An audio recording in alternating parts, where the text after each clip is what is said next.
High in the mountains of northern New Mexico, between Santa Fe and Taos, lies a most unique land. These are the villages held in the embrace of La Jicarita Mountain, small enclaves settled by Pueblo Indians and Spanish and Mexican explorers centuries ago. Today, the descendants of settlers, explorers, and indigenous people of southern Taos County live here in harmony with the traditions and customs passed down from generation to generation. A proud people whose roots are deep in the land they love and have a foothold in both the modern world and the history of their rich culture and heritage. These are the people of the Rio Lucio, Chamasal, and many other small villages surrounding Peñasco, New Mexico.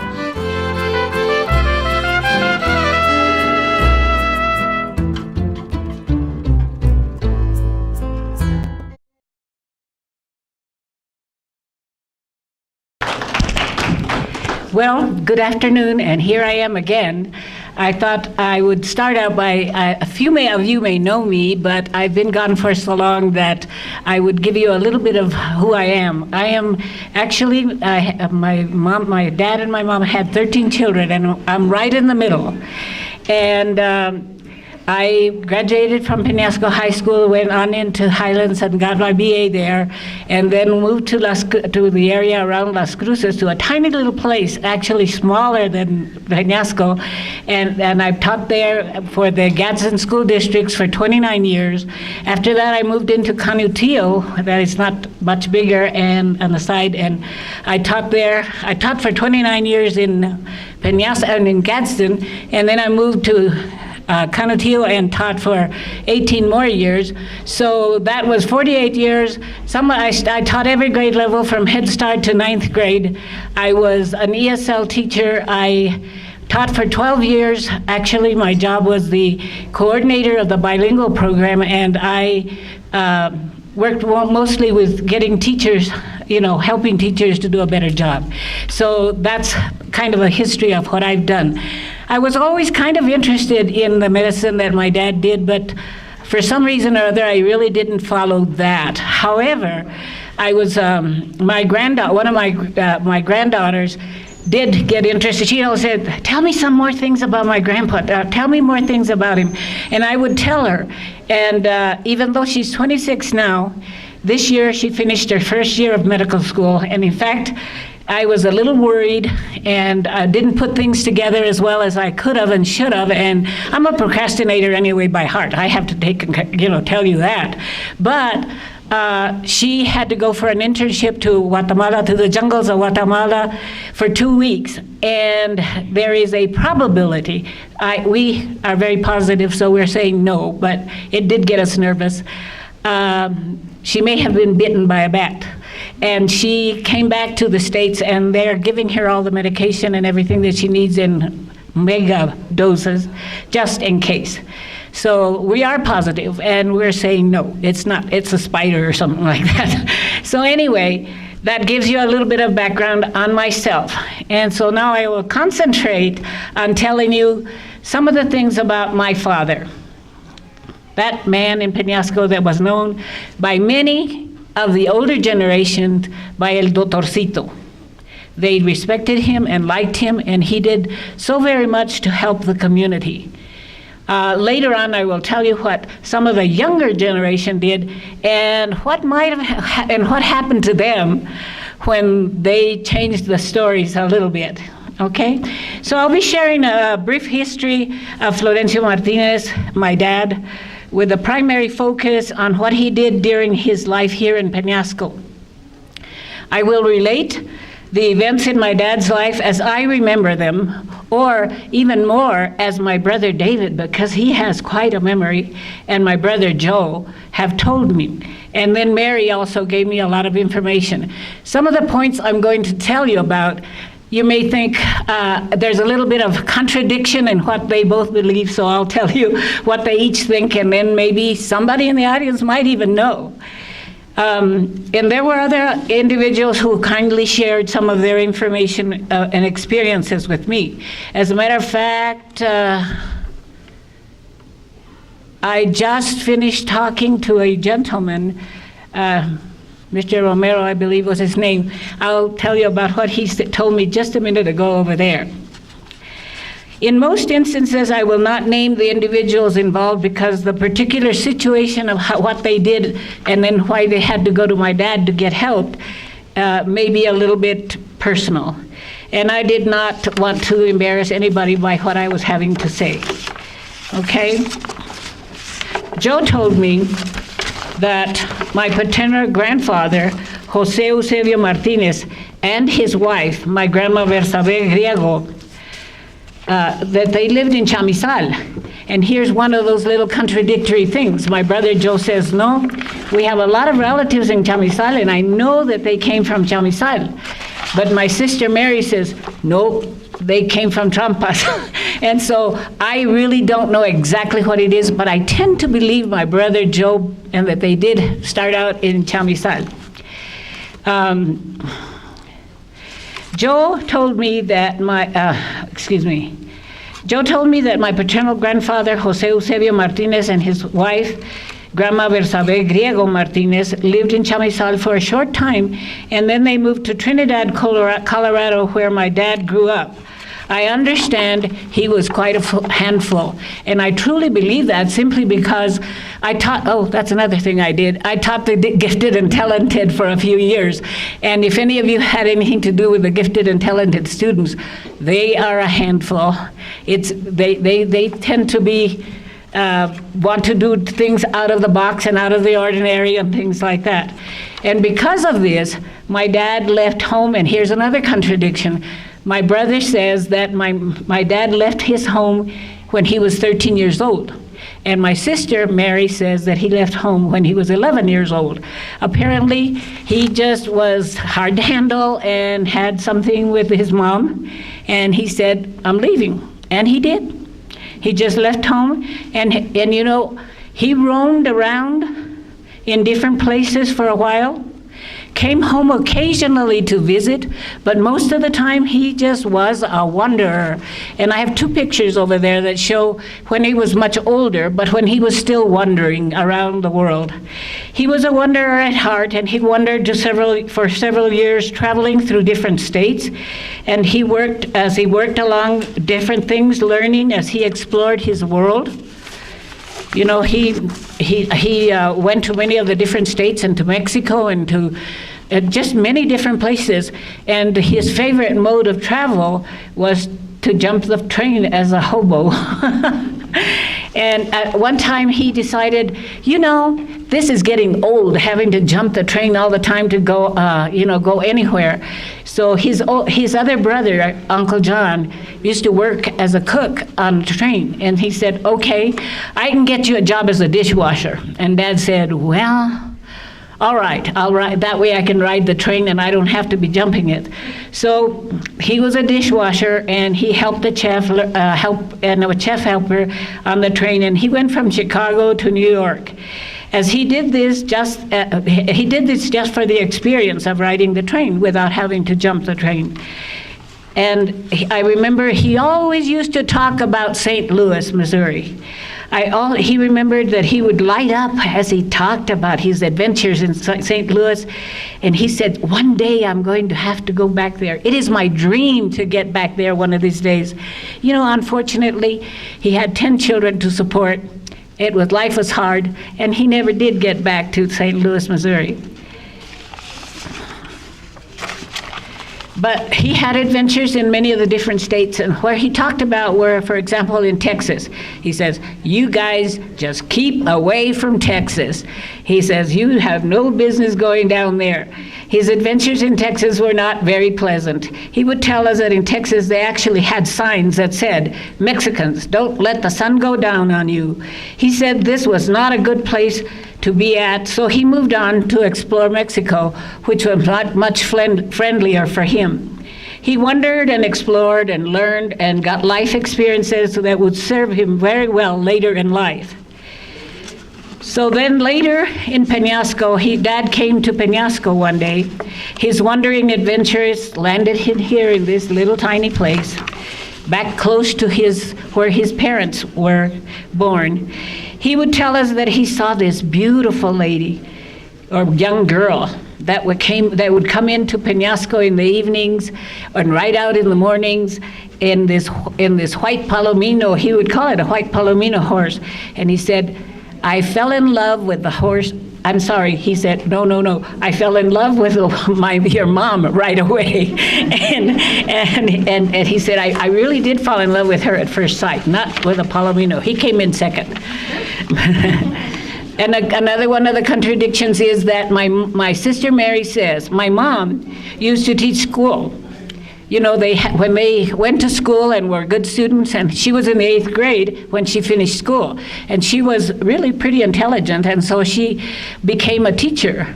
And Mary, my sister, says that she used to have to get up in the morning, on Sunday evening, she would get on her palomino and go to El Valle, and she would stay with the family there for the week and teach school. And then she would come back on Friday, and this was her routine. And she told me that actually, my sister lives in Utah, that there was a friend there that would say that my mom used to stay with them at El Valle. However, my brother Joe says, nope, it was not El Valle. She taught El Ojito. And that's right over the mountain. And she used to ride in every morning and back every day. So one of them, I don't know which one of them, but one of them has got to be correct. And after a short time, my dad and my mom got married. My dad was 27, and my mom was 17, a very young bride. So she gave up the job she loved and came to stay at home. But you know, my mom's love for teaching never failed. I'll interject something here. I remember so well that at the back of the stove, they would put, I don't know, I think it might be dangerous, but I think it was a wood stove, and they would put the wood there, and actually on the walls, my mom would have newspapers, but they were written in Spanish, and I was very, very young, but she taught me. Using those same newspapers is what she used to teach me how to read Spanish. And even she would say, you know, this will help you with your English reading too. I was very fortunate because my mom could speak English and Spanish, and she had a bit of an accent in English, but she could speak very well. And my dad really, he grew up well, who knows, around the world, and he spoke mostly English, but of course he knew all his Spanish too, but he didn't even have an accent. He was, his first language, he used as his first language English. And so I was very fortunate that I grew up with both languages. Dad's adventure, El Lencho, El Doctorcito, he was known as Lencho by his brothers, El Doctorcito by the community, and Chief by his friends, because he also became very good friends with the Native Americans right here at the Pueblo, and he would spend a lot of time with them learning their ways and their medical studies and things like that. And so began the adventures of my dad, Florencio Martinez, known as Lencho, El Doctorcito, and Chief in the community of Peñasco and surrounding areas. Dad was a very intelligent, resourceful, creative, and skilled man. As I continue to relate some of the events in this life, you will say why I say this, and I think you will agree with me. My dad was very playful, witty, and liked to do a lot of teasing. He was strict with his children, but he loved his children and grandchildren more than life itself. There's nothing he would not have done for us. Although, you know, like in olden times, it's amazing. You know, they controlled us kids by a look. You know, if you came in to do anything you weren't supposed to, they would just look at you, you stopped. And that was the end of it. None of this, but why or por qué or qué vamos a hacer. He was also human, very much so, like everyone has things that their faults. And but he was a good man who served many of Peñasco's people, surrounding area, and as far into Colorado. People would hear about him from Colorado and would actually come by. I will recount some of the events in his life that will cover parts of his life journey for individuals from birth to death. You know, he influenced or had something to do, can you just imagine, all the way from the time you were born till after you were dead, and he had an influence in how you lived your life. As el doctorcito de Peñasco, he cared for the pregnant women before they gave birth to the child. And then he would be the midwife who took care of them when they gave childbirth. And after he delivered the child, he would he would take care of the mother and the child if they happened to get sick along the way during their lifetime. And he also played the role of dentist and pulled people's teeth when necessary. I remember he used to have this maroon-like chair, and I remember that it had these little golden buttons along the sides of the arms like this, and it had the flat thing that you stand on, and it would twirl around. We would love to go there and use it as a merry-go-round, and of course they would get angry with us. As a matter of fact, Paulette, not this year because I didn't hear it, but Paulette last night when she was telling her story, she says, I remember going over to visit your dad to get information, but one of the main things, I would even fake toothaches so that I could go and sit in that chair that your dad had for taking care of pulling teeth or taking care of your teeth. The man, someone outside just a minute ago, I can't remember the names now, he told me, oh, I remember when I had una postemia, and that an infection of a tooth, right? And we had to go to see your dad. We wanted him to pull the tooth out, and your dad said, oh no, you have an infection, you cannot pull a tooth out when you have an infection like that. He said, we've got to bring that down. So he gave him a piece of clove to put on it till he could get rid of the infection before he could pull the tooth out. If they happened to die, he used his skills as a Finnish carpenter, because that was his job during the time that he worked at Los Alamos. He was a Finnish carpenter, so he used those skills to make their coffins. Then after they were buried, he used his skills as a cement plasterer to make their camas, their cement beds, or their monumentos, their monuments, or headstones. Okay. And of course, that's why my dad had so many different jobs and did so many different things. I mean, can you just imagine having to support and really take care of 10 kids?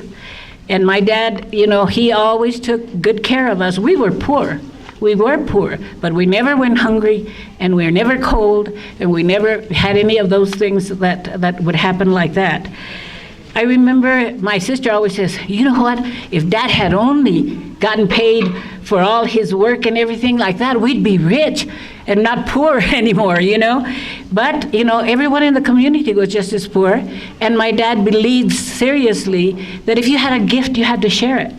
And so he did. There was a woman, I remember one night, late at night, because our house had 3 rooms like this and then a little kitchen in the back and stuff like that. And we had 3 double beds, one like there, one here, we all crowded in there. There were so many of us. And my dad and mom's room was on this side over here, and he had this big long table. It was a dark brown table that had drawers like this on it, but we could never go there and touch them because that was my dad's medical table and stuff. So we had to stay totally away from there. Then it had a corner over there where he had his dentist chair, right? And then that was Mom and Dad's bedroom. There was a bed in there. And you could hear from their room to our room. And I remember one late night when we had gone to bed, and my dad, and I heard this man knocking on the door, and very insistently knocking on the door. And so my dad woke up and he went to answer the loud knock on the door. And I wish I could tell you who it was, but I was a little girl and I don't remember who it was. But I know I was there. I heard it and it was a part of it. I just remember that a young male voice said to Dad, Don Florencio, vengo a pedirle un favor. Mr. Martinez, I come to ask you for a favor. My mother is very, very sick. There's no hope for a cure for her.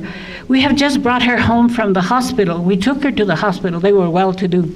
We took her to the hospital because the doctors told us to bring her home, to die, that it would be better for her to die at home, that she'd be more comfortable. They said that she would die more at peace here with her family, but my mom keeps insisting that we call you. She wants you to go see her, to see what you can do for her. We know and expect that she will die, but I would like to grant her this last wish. Excuse me. This last wish and request. Will you please come to see her? My dad said, how can I refuse? I will come to see what I can do. You say that I can't do anything, but I will grant you that wish. We cannot deny a dying soul a last request. So Dad went to the medical table that was in Mom and Dad's bedroom, prepared his little bag of whatever he had or whatever he uses, and what they were, I don't know, but then he went out with a young man and was gone for 2 days. I think that it was 2 days. When he returned, he was exhausted. And when Mom asked him what had happened, did she die? Dad said, no, pero Dios dirá. Only God can tell. He said she did not die. He continued to treat her, and as time went by, she got well.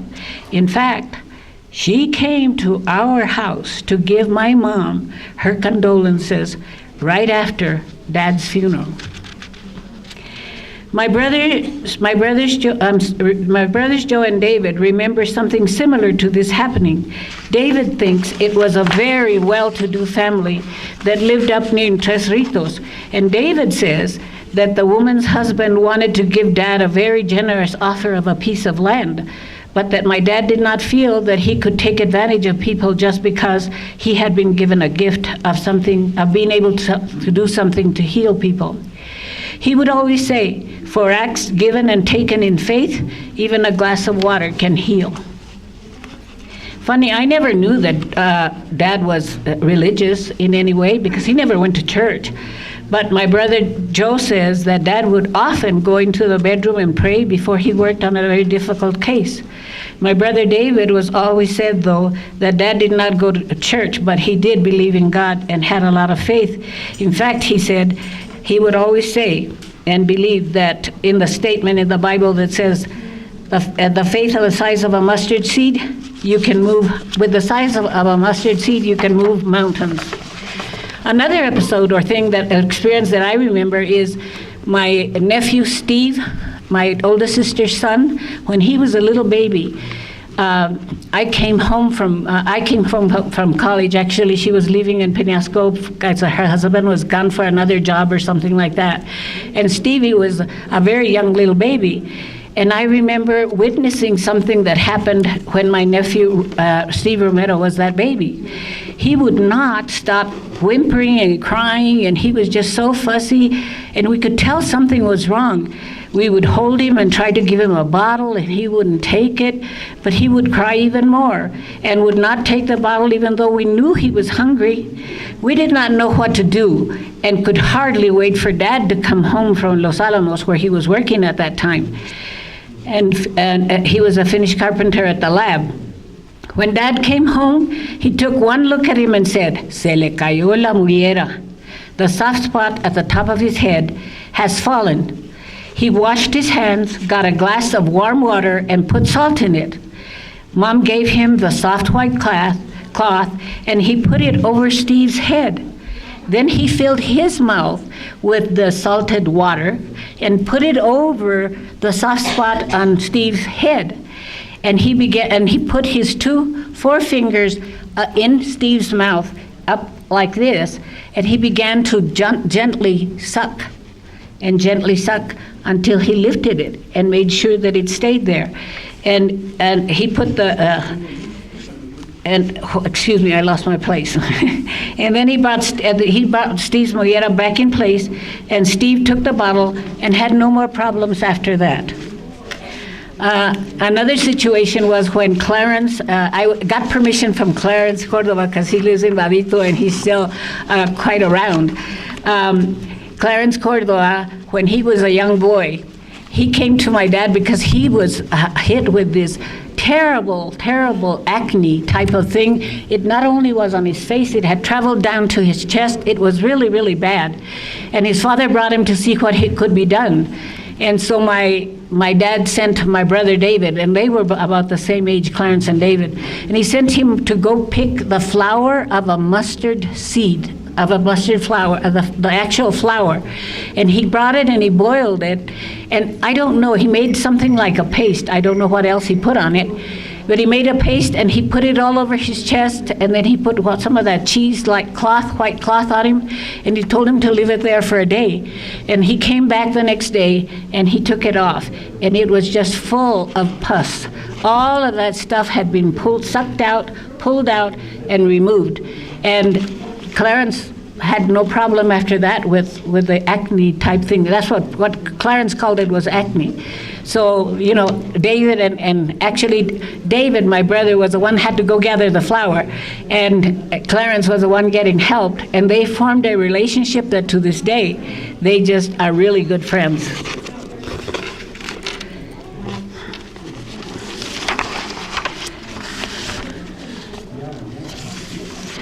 I remember also, I'm telling you some of the things that I remember. For example, down a little, about two houses down from our house, there was a lady that lived there. Her name was Gravelita Ortega, and she and her children lived there. It was one of the few houses that we were, as children, allowed to go to play with her children. One sad day, my brother David, who was 5 years old, and his friend Henry, who was Gravelita's youngest son, it was so very sad because he died, and he died of typhoid fever. I remember watching as Dad made we were immediately, there was a stop. You will not go there again. I mean, you stay home, and until we say you can go visit, you will not go, because typhoid fever is a very contagious thing. But I do remember my dad making this little coffin, like for a 5-year-old. And I remember it had this flat part here with the angles like this, and then going down like this, and then at the bottom. And I remember that I watched him as he lined that coffin with a cloth, and made it as comfortable, I guess, as he could for little Henry. And these are just the events that I remember. Then these are events that were told to me. For example, there was, those of you that were at the dance, at the jolly, happy, wonderful dance that we had here Friday night and enjoyed it so much, it brought so many memories back to me, because we used to go to the dances like that here. And unfortunately, like any time, I guess, you had some people that would have disagreements and would have fights, and their fights were serious, and sometimes they used knives and whatever they did. Anyway, one time after a dance at the Tomas Dance Hall, a man was brought to see my dad because he had been cut across the stomach. Apparently, there were two men that were fighting near the bar, and whatever the disagreement was, there was knives that brought out, and one of them was cut across the stomach, and the other one took off. But the one that was cut was in serious condition, so they brought him immediately to my dad. They picked him up and they brought him over to the house. So when Dad heard what was happening, he said, "Bring him in." And the only thing that they could put him in was on Dad's medical table, so that was cleared up and sterilized, and they put him on there, because the cut went from one side of the stomach to the other. And fortunately, the intestines, the innards, they were out, kind of almost like falling out from the movement, but they were not cut. They were not injured. So my dad did, they were actually falling out and everything like that, but my dad sterilized the whole area like that, and sterilized his needle and whatever things he used for, and sewed the big cut back up again together. And the man came back for my dad could check it and do whatever he did, but it left a long scar, but he got well. And my dad always told him, well, that scar will show you as a reminder never to get involved with things like that. I hope you've learned your lesson. Another thing that I do remember for myself, time-wise, am I okay? Oops, I'm past time. I'm past my time? Just wrap it up and you're great. Okay. I did want to share this one on my mom. My mom I remember my poor mom being in such tremendous pain in her legs that she, at one time in her life, that she could hardly move. And, she was a woman who worked very, very hard. And that my dad would not take care of her. He would just send her. There was a little bus that would run right across the street from the theater, and that would run to Taos, and he would tell her to go. And they would go there. My mom would get up in the morning, get on the bus, go to Taos. They would give her a pain shot. She would come back, and the next day she was in pain again. So she finally told him, she said, I'm not going to go there anymore. That's all they do to me, and I'm back again at the same time. I don't understand you. You take care of everybody around the valley in Peñasco, but you won't take care of me. What does that mean? What are you trying to do? What is happening here? So you either take care of me, or you'll see me die in pain. And so my dad said, well, I didn't know that you really wanted me to treat you and to pay attention to you. And I remember so well that my dad got this container with lard. I remember it was white lard. And my dad was really good at iodine, And I remember as he poured this iodine into there and he started twirling around with his wooden stick, and the iodine started, coloring up all of the lard and everything like that. And then he was going to put something else in there, and he chased me away. So I couldn't see what it was that he put in there, but it made a big paste. And so what he said, this thing will burn your skin. So we used to have what we call las medias, the old-fashioned thick stockings. And he told her, put one of these on, and this will protect your skin. And then he just plastered her whole leg with that stuff, and he bound that up with one of those expandable big thick bandages like that. And he said, all right, keep this on. You know that he gave her that treatment about 3 times, and my mom never got to have pain on her leg. Oh, Charlotte, that would be something for you to know. And my mom never suffered from that pain again. It was just absolutely great and wonderful. And I'm sorry, I don't either. I started late, or I circulated too long away, or... Okay, all right. So, there were things that he did. I remember when he had to cure I got an ingrown toenail. He was so gentle and kind when he was treating me like that, because I was just a little girl and he had to take care of that for me. My dad worked, I have to just share one more thing. Later in life, he became the truant officer at the school. And he took his job very seriously, like always. And so when a child would not go to school, he would go to their house, and he would ask for the child. And one person was telling me, were you the one that was telling me that actually he would go into the house and he would say, where's the sick child? And they would say, here she is, or he would go over there, take their temperature, check them out, and see, okay, you're sick, yes, she's sick, she can stay. Or he would say, he's not sick, send him to school, he's got to go to school, And because of this, that's where I was going to come in again. El doctorcito was for the old people who really appreciated what they did for him, but the younger kids, then he was a truant officer that used to be, and they gave him the name Dr. Cat, of all things. And my youngest sister and my older brother were also in school. So there was a bully, one little guy that was a kind of bully, and he would go over there and he would tease them, and you think this and that because your dad, he's a Dr. Cat or whatever, you know how bullies can be. And then that big old bully got sick, and his dad took him to my dad. And my dad had to take care of him and cure him. So then Tina, being Tina, when she went back to school, he says, okay, so you say my dad is Dr. Cat? All right, I will let everybody know that you had to go to Dr. Cat, and Dr. Cat got to do well. So, that took care of all the name calling and all of that. So I've had a million stories to tell you. I'm sorry I did not get to all of them, but I really appreciate your listening to what I had to say. Thank you very much.